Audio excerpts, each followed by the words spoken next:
জিয়াদ, এই জিয়াদ শোনো, আমি মনে করেছিলাম তুমি মদিনার বিজ্ঞ ব্যক্তি, আমি মনে করেছিলাম তুমি মদিনার জ্ঞানী ব্যক্তি, এ কথা কিভাবে বলতে পারো? বলো, ইহুদিদের কিতাব নাই? তিনি বললেন আছে। বলো, খ্রিস্টানদের কিতাব নাই? তিনি বললেন আছে। তো ইহুদিদের কিতাব আছে, খ্রিস্টানদের কিতাব আছে, ওই কিতাব ওদের কি উপকার করেছে? কয় তা তো কিছু করে নাই। ঠিক তোমাদের মধ্যে কোরআন থাকবে কিন্তু তোমাদের কোনো উপকার করতে পারবে না। এটাই হলো ইলম উঠে যাওয়া। যে ব্যক্তি শুধুমাত্র কোরআন তেলাওয়াত করে আর কিছু করে না, কোরআন বোঝে না, কোরআন অনুযায়ী আমল করে না, সে কোরআন পরিত্যাগকারী, সে কোরআনকে পরিত্যাগ করেছে। দুই, যে ব্যক্তি শুধু কোরআন তেলাওয়াত করে, কোরআন বোঝে কিন্তু কোরআন অনুযায়ী আমল করে না, সেও কোরআনকে পরিত্যাগ করেছে। কিন্তু যে ব্যক্তি কোরআন তেলাওয়াত করে, কোরআন বোঝে, ওই অনুযায়ী আমল করে, এ হলো কোরআন গ্রহণকারী। এর বিরুদ্ধে কোরআন যাবে না। কেন? আল কোরআনু হুজ্জাতুল লাকা ওয়া আলাইক। কিয়ামতের দিন এই কোরআন কারো পক্ষে কারো বিপক্ষে, কোরআন হতে পারে আপনার পক্ষে, হতে পারে আপনার বিপক্ষে, পক্ষেও থাকতে পারে, বিপক্ষেও চলে যেতে পারে। তার মানে বোঝা যাচ্ছে জরুরি দায়িত্ব, কর্তব্য অবশ্যই পালনীয়। কোরআন শুধুমাত্র তেলাওয়াতের জন্য নয়, তেলাওয়াতও করবে, বুঝবে, তদনুযায়ী আমল করবে। এজন্য আমি আপনাদেরকে অনুরোধ করছি, হাদিসটা মনে পড়ে গেল, রাসূল সাল্লাল্লাহু আলাইহি সাল্লাম বললেন ইলম উঠে যাবে। তখন একজন সাহাবী বললেন, আল্লাহর নবী, ইলম উঠে যাবে কিভাবে? আমরা তো দেখছি আমাদের বাচ্চারা কোরআন তেলাওয়াত করছে, পড়ছে, আমাদের আশেপাশের লোক যারা আছে কোরআন তেলাওয়াত করছে, পড়ছে, আরও যত লোক আছে কোরআন তেলাওয়াত করছে, পড়ছে। আপনার উম্মতের সংখ্যা তো বেড়ে গেছে, আপনার সাথীদের সংখ্যা তো বেড়ে গেছে, তারা তো কোরআন তেলাওয়াত করছে, পড়ছে, আর আপনি বলছেন ইলম উঠে যাবে। তখন মুহাম্মদ সাল্লাল্লাহু আলাইহি সাল্লাম রেগে গেলেন, রেগে গিয়ে বললেন, জিয়াদ, এই জিয়াদ শোনো, আমি মনে করেছিলাম তুমি মদিনার বিজ্ঞ ব্যক্তি, আমি মনে করেছিলাম তুমি মদিনার জ্ঞানী ব্যক্তি, এ কথা কিভাবে বলতে পারো? বলো, ইহুদিদের কিতাব নাই? তিনি বললেন আছে। বলো, খ্রিস্টানদের কিতাব নাই? তিনি বললেন আছে। তো ইহুদিদের কিতাব আছে, খ্রিস্টানদের কিতাব আছে, ওই কিতাব ওদের কি উপকার করেছে? কয় তা তো কিছু করে নাই। ঠিক তোমাদের মধ্যে কোরআন থাকবে কিন্তু তোমাদের কোনো উপকার করতে পারবে না। এটাই হলো ইলম উঠে যাওয়া।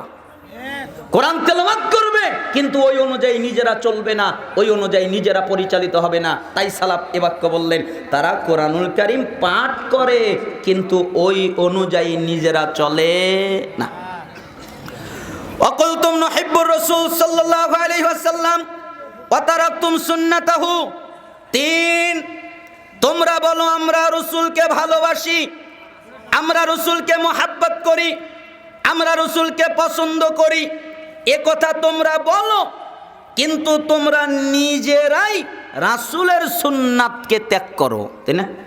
আমরা বলি রাসূলকে ভালোবাসি, আমরা বলি রাসূলকে মহব্বত করি, কিন্তু পালনের ক্ষেত্রে আমরা রাসূলের সুন্নাত ত্যাগ করি, করি না? অনেক জায়গায় করি। অথচ আমাদের জন্য জরুরি, কর্তব্য, অবশ্যই পালনীয়। আপনি আপনার জীবনের প্রত্যেকটা কর্ম, প্রত্যেকটা ইবাদত নবী মুহাম্মদ সাল্লাল্লাহু আলাইহি ওয়াসাল্লামের পদ্ধতিতে করবেন। এটা আপনার জন্য ওয়াজিব, আপনার জন্য জরুরি, আপনার জন্য বাধ্যতামূলক। করতেই হবে মুহাম্মদ সাল্লাল্লাহু আলাইহি ওয়াসাল্লামের আনুগত্য। আপনি যা চান, সফলতা চান, তার আনুগত্য করেন, পাবেন। জান্নাত চান, তার আনুগত্য করেন, পাবেন। হিদায়াত চান, তার আনুগত্য করেন, পাবেন। আপনার যা লাগবে মুহাম্মদ সাল্লাল্লাহু আলাইহি ওয়াসাল্লামের আনুগত্য করেন, আপনি তাই পাবেন।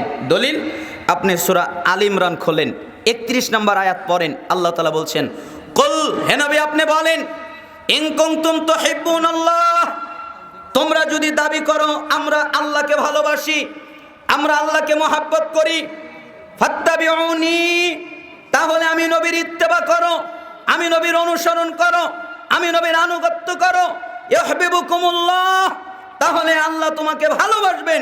ওয়াগফির লাকুম যুনুবাকুম, এবং তোমরা যত পাপ করেছো আল্লাহ তোমাদের সমস্ত পাপকে ক্ষমা করে দিবেন। কেন? রাসূলের আনুগত্য করলে, রাসূলের ইত্তেবা করলে। সূরা নূর খোলেন, 52 নম্বর আয়াত দেখেন।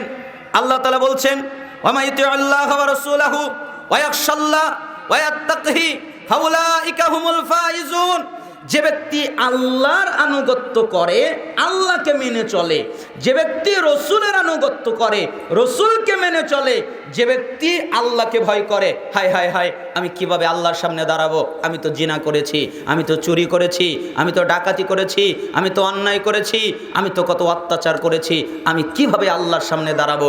যে ব্যক্তি আল্লাহর সামনে দাঁড়াতে ভয় পায় আল্লাহর সামনে দাঁড়াতে, আমি কিভাবে দাঁড়াবো, এবং তাকওয়া অবলম্বন করে, তাকওয়া মানে পাপ থেকে বেঁচে চলে, ফাউলাইকা হুমুল ফাইজুন, এরা হলো সফল কাম, আল্লাহ এদেরকে সফলতা দান করবেন। এজন্যই সূরা নিসার 13 নম্বর আয়াত, সূরা ফাতহের 17 নম্বর আয়াত আল্লাহ তাআলা বলেছেন, যারা রাসূলের আনুগত্য করে, যারা রাসূলের ইত্তেবা করে, আল্লাহ তাআলা তাদেরকে এমন একটা জান্নাত দান করবেন, যেই জান্নাতে অবস্থান করলে তাদের পায়ের নিচ দিয়ে নদী প্রবাহিত হবে। তার মানে রাসূলের আনুগত্য করলে জান্নাত পাওয়া যায়।